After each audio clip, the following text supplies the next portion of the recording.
Also at different parts of the cycle, I think. Oh yeah, 100%. But I think realistically, and this is like, again, there's so much I want to say. There are times when I'm anxious and paranoid, when I'm depressed. There are times when I'm either manic or hypomanic. Hypomanic, for anyone who doesn't know, just means your brain's racing, but your feet are on the ground. Yeah. You may be talking faster than usual. Stephen Fry often talks about the speed in which he spoke, because when he was manic, he would speak so fast that people just couldn't make sense of what he was saying. He actually took a lot of cocaine to slow his mind down. Oh, yeah. When he was manic. So that was his drug of choice. But I think, again, like, not from a scientific perspective, right? But this is purely experiential, right? Ritalin is a drug that works differently for different brains. This is only what I've been told. I've never read anything about Ritalin. I've just been told by other people who know more than me. That's literally how I am in my life. I don't take credit for... Is that the one that adults, parents were nicking from their kids for ADHD? Yes, I mean, it's an ADHD drug. Right. But essentially... I've never had it. Never had the pleasure. Yeah, exactly. Essentially, people with ADHD have Ritalin and to calm them down. But, as I say, only by what I've been told, and I'm sure I'm probably wrong, but apparently, if you take it and you have a different sort of mind chemistry or whatever you want to call it, it can make you hyper. So So what I take from that is, if you're hyper and you give someone, as you just said, right? Stephen Fry's hyper, so he takes cocaine, it slows him down. If he was depressed, the cocaine would probably make him high. Like the yin and the yang of everything, right? So you give Ritalin... I often talk about yin and yang. Yeah.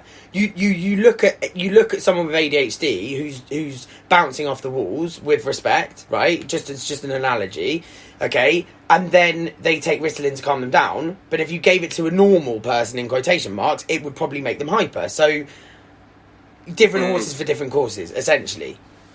And all of this is. I just really want to ask a question. There's so many questions.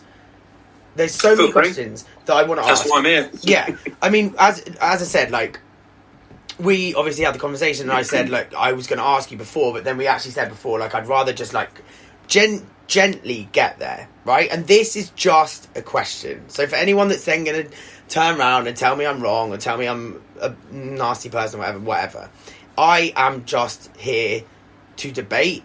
And predominantly, I'm here to actually get experience of the person I'm speaking to. And today, that's you, mate. So, my question to you is this. Here goes. Drum roll, please. I literally have a drum roll thing on Spreaker. I could do it, but I'm not going to, because this is raw, Ian. It's raw. Right? Do you think that there is any possibility that there is a certain type, and this is my question, right? I promise you, because it's just what I've thought of. Do you think that, because, okay, I think that people fall into personality types, okay? No theory to that, that's just what I think. Just from people I know, right? So there's a couple of people I know who are similar, and they have similar traits.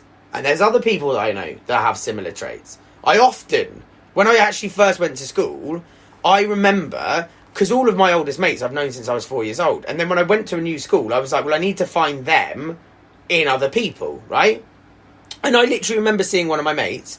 And again, if he's listening, he'll know who he is. And the other person will too, because I've told them both. I remember literally meeting one person and being like, I'm going to get on with you because you're exactly like one of my best mates I've known since 4. To the point that they listened to the same music. They were both in bands. They were both grungy. They were both a bit moody. They were both, like, well, you know, outspoken, right?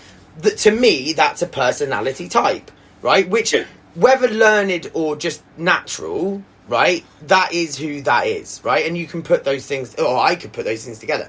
So my question to you is, do you think there's a possibility that people just fall into different personality types?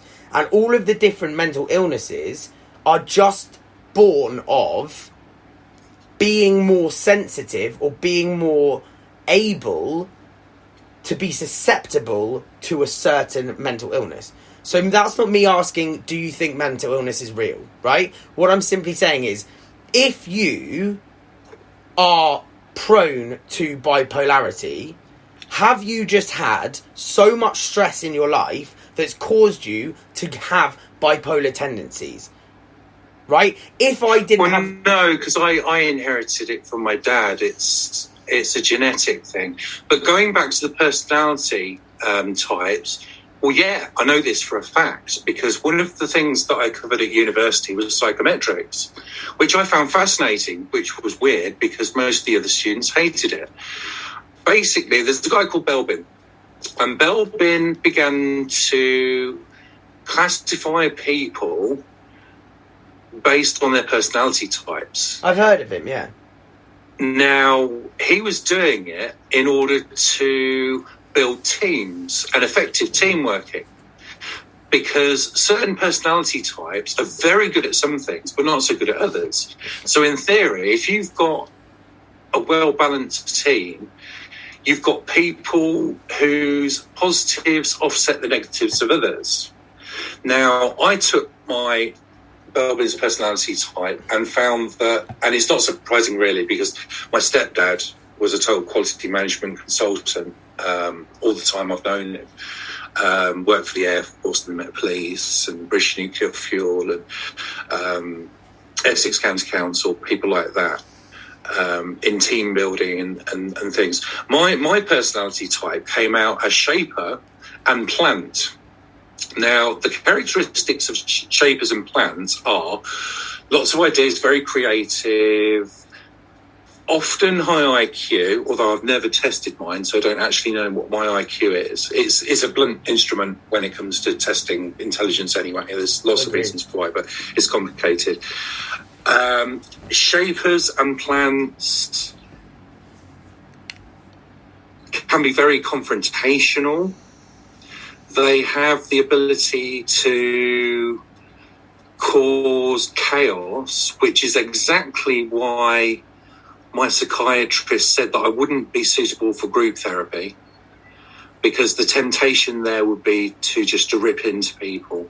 And that's something which I still have to keep an eye on now, because I've toned it down a lot. I mean, there have been times when I had no friends, and it's not surprising I didn't have any friends, because I was like a bull in a china shop. I was trying to outsmart everyone, including the lecturers, and people thought that I was an a-hole. So then I would get depressed, and I would have to live with the results of pissing everyone off. I'm just painful. If it wasn't all right the first time, you said it twice, mate. Do you know what I mean? I know, I said it a second time. Risk-taking behaviour. Well, it is now, isn't it? It was bloody an arse, and now it's pissing, so we'll probably end up swearing. I'm joking. No, it's fine. I was suicidal, depressed, yeah, and everyone hated me. And I don't blame them, really, because I was acting like an a-hole. But I just couldn't cope with that. And it was before I'd been diagnosed with anything. So as things got worse and worse, and I got more suicidal, it got to the stage where if I forced myself out at all, and I would do anything to avoid people, absolutely anything. Like I would lie, say that I had physical problems, or, do anything I could to get out of face-to-face interaction with anyone. No excess. And this was it. I could either handle it or I could commit suicide.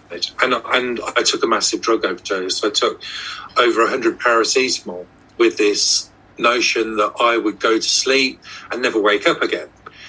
That's not the reality, because I was going to hang myself, and I couldn't quite make my mind up, and I bought 20 paracetamol. I thought, well, that's not going to do it. So I went to Boots to buy 100, because I was aware that you could do that. And the woman behind the counter actually asked me what they were for, and I conned her. I obviously reassured her that I was fine enough to take the medication away.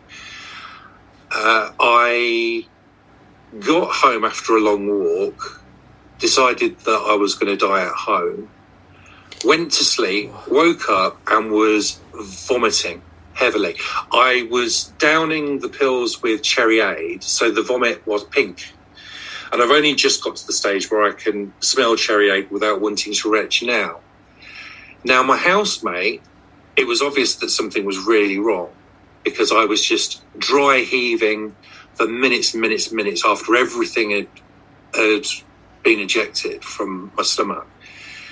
She said, have you taken something? Have you taken something? Now, she had a history of depression herself, so she was no stranger to these sort of things. She eventually convinced me to get in an ambulance. She called an ambulance, and I was taken to the Leicester Royal Infirmary, which was only a couple of miles away. And I came clean, I explained. And by that time, I just didn't care. I just wanted to die. Didn't necessarily want to kill myself anymore, but just didn't want to know about anything. I faced the wall when I was in my hospital bed because I just didn't want to face anyone or talk to anyone or handle anything. I was just completely lost and in a world of pain, really. My housemate, bless her, beautiful girl, but... Anyway, that's another story. But she walked in and she wryly smiled at me and she said, "You sneaky basket." Only she didn't say basket. That was very well done, Ian. No, she wasn't being nasty, quite the reverse. In a way, it was a compliment because it was her way of saying, look, I realised that things were bad because she lived with me. And we were the only two living in the house at the time because our third housemate, there was a lot of other dramas going on with her as well, but he just couldn't take it, and he couldn't take my behaviour. And looking back, I was doing and saying things which were a bit kind of wacky, and not necessarily very easy to live with. But she realised, obviously, by the time I was in hospital, attached to a drip, she realised the extent of how bad things have got. Now, I've had bad times since, but I've never had bad times that bad again. Because first of all, my diagnosis with clinical depression, which I explained in the previous podcast with me, that is something I just accepted. I didn't question that at all, was helpful to a degree because it put me on the waiting list to get psychotherapy, which was 3.5 years. Fortunately, I held on tight. Yeah. I held on tight and managed to get through. And by the time my 3.5 years was up, they explained to me that they wouldn't take me on with me drinking so much. Now, at the time, I thought that was really unfair. And I didn't have a strop, but I was a bit more cutting. And the psychiatrist actually picked up on that because I hadn't been anything like that before. She said, it's interesting that seems to have got you. Looking in hindsight now, I understand that alcohol changes your thought processes, even when you're not drunk, if you're drinking a lot. So they had every right to deny me access to psychotherapy at that point because it wouldn't have been necessarily very helpful because I was drinking every single day and night when I could afford to. Yeah. I mean, the only question I want to ask is, are you all right? But I'm pretty sure I know the answer. I'm absolutely fine. It's all work in progress. I understand myself much better now. I understand the triggers. I understand the difference between risky risk-taking and positive risk-taking.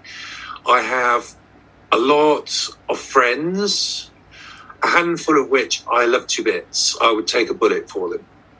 I have a lot of fantastic acquaintances, which some of them I know well enough just to say hello to and a bit of a chat to on the street. Some of them are a bit better. I have lots of interests. The photography thing, I think, will remain with me for the rest of my life because it complements all my other interests.